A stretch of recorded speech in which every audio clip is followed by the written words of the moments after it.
In a 1990 interview with Barbara Walters, known actor and Catholic integralist Mel Gibson exclaimed, "God is the only one who knows how many children we should have, and we should be ready to accept them.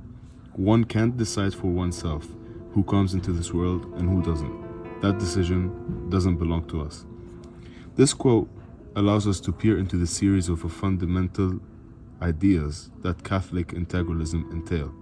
A descending theory of governance, where power and authority originate from a higher entity into a government in a top-down formation, where collective good supersedes individual good and justifies violence on behalf of that perceived collective good.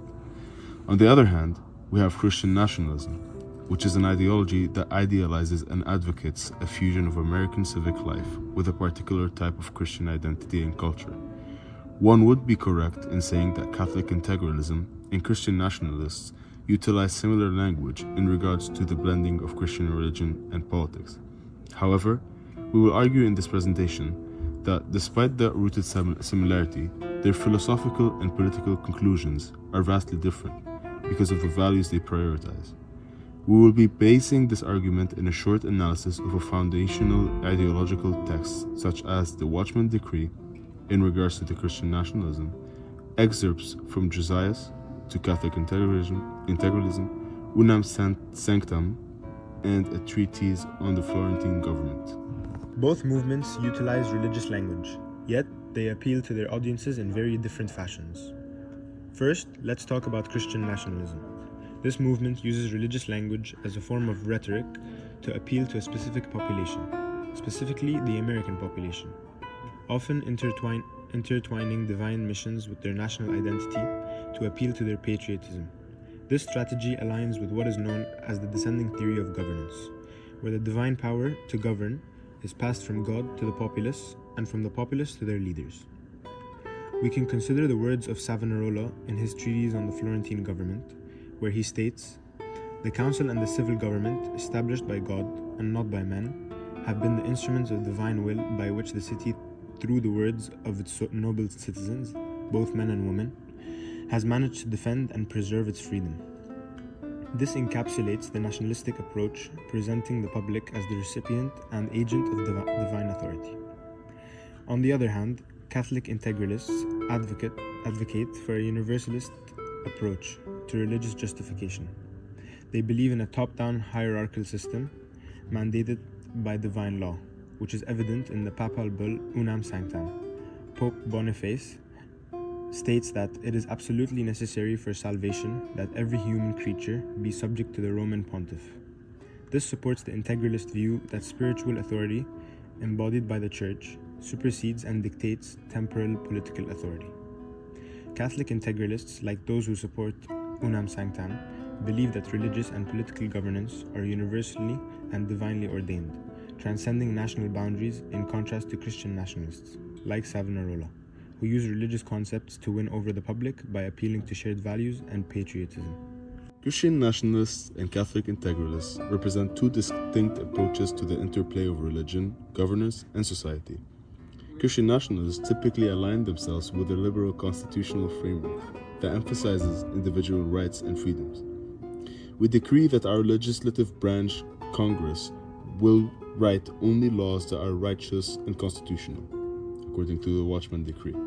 Their allegiance to such a system reflects a belief in the compatibility of personal liberty with Christian values, envisioning a society where individuals can pursue their faith and moral convictions freely. They prioritize the autonomy of the individual, often advocating for minimal government interference in personal matters, and emphasize the protection of freedoms, including those related to speech, religion, and private property. According to the fifth point in the Watchman Decree, we declare and now take back our God-given freedoms according to our Constitution. In this perspective, the role of the state is to safeguard these liberties while allowing individuals to thrive in accordance with their values. Christian nationalism is embedded in political systems like that of the United States, where Christianity has a crucial role in society but nevertheless has its separation on political levels. despite US presidents usually declaring their oath by placing their hands on the Bible, but nevertheless they are not forced to. Catholic integralists, on the other hand, prioritize the collective good over individual autonomy, viewing society as a unified entity ordered towards the common good as defined by Catholic teaching. Integralists reject the separation of church and state, arguing instead for a harmonious relationship where the state actively supports the moral and spiritual well-being of its citizens, guided by the church. Their vision centers on the idea that societal flourishing comes from collective alignment with divine law and the subordination of individual desires to the overarching moral order.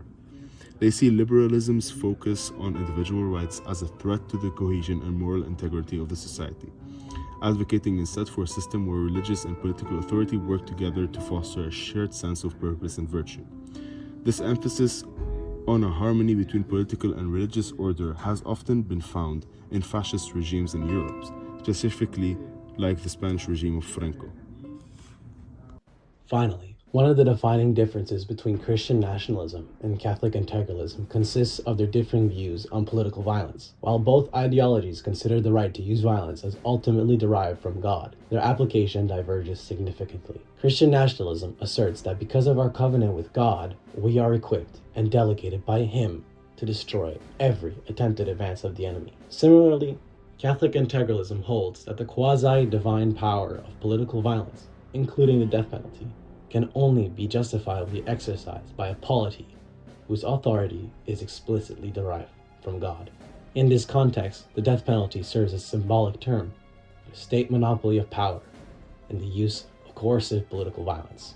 Despite all the similarities, this is where the commonality ends.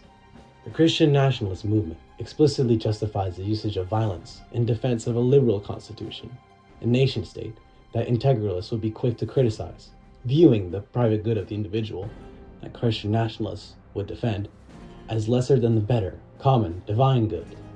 This common good is defined as the unity of order and peace, or common enjoyment of the common goods of select communities. An ideology such as Catholic integralism prioritizes the arbitrary wants of associations, families, villages, and religious power over individual rights and even individual freedom of conscience.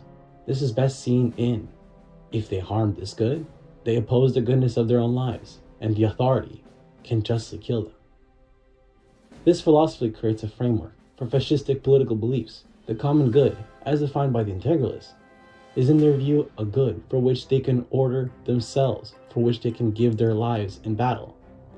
And a great example of this philosophy would manifest themselves in the Catholic integralist movement of Acción Española, who were staunchly anti-republican, anti-liberal, anti-communist, and anti-secular, who were quick to join, during the Spanish Civil War, Francisco Franco's fascist movement, who was an extremely anti-liberal, dictatorial Catholic regime that put their Catholic ideas of common good above people's individual liberties.